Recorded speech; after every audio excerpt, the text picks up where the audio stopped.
Dear viewers, the West Bengal regional selection service commission মূলত southern region তারা পূর্বেই তাদের যে life time revalidated trade certificate দেওয়ার শিডিউল প্রকাশ করেছিল এবং সেই শিডিউল অনুযায়ী তারা ট্রেড সার্টিফিকেট দিয়েওছিল এবং তার সাথে সাথে সেই সময় এইচএস পরীক্ষা বা অন্যান্য এক্সাম চলার জন্য অনেকে এই সার্টিফিকেট নিতে পারবেন না। তারা এই কথা মাথায় রেখে তারা নোটিশ দিয়ে দিয়েছিল যে পরবর্তী সময় ট্রেড সার্টিফিকেট দেওয়া হবে, সেই শিডিউলে যদি কেউ না আসতে পারে।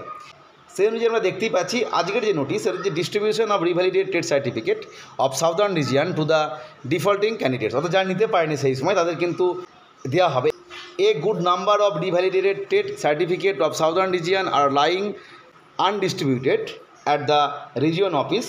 Candidates of Southern Region may collect their revalidated trade certificate who could not collect same during the distribution program from 7/3/25 to 20/3/25, অর্থাৎ 7/3/25 যেটা আমি বললাম যে ওই টেনিউরের মধ্যে নিতে পারেনি তাদেরকে দেওয়া হবে পরবর্তী ক্ষেত্রে। সেক্ষেত্রে যে ডেট সেটা হচ্ছে 22, 23, 24, অর্থাৎ এই 3 দিন এপ্রিল মাসের 11টা থেকে 4টে পর্যন্ত। এবং এখানে কিন্তু কোনো নির্দিষ্ট শিডিউল নেই যে কে কবে জমা দিয়েছিল তার উপর। এই 3 দিনের মধ্যে এই সময় করে গেলে যারা নিতে পারেনি তাদের দিয়ে দেওয়া হবে। এটা গেল তথ্য। যাই হোক, এই তথ্যটা শেয়ার করলাম। পরবর্তী আপডেট বা তথ্যের জন্য চ্যানেলটিকে সাবস্ক্রাইব করে রেখো। আজকের ভিডিও দেখার জন্য প্রত্যেককে অসংখ্য ধন্যবাদ।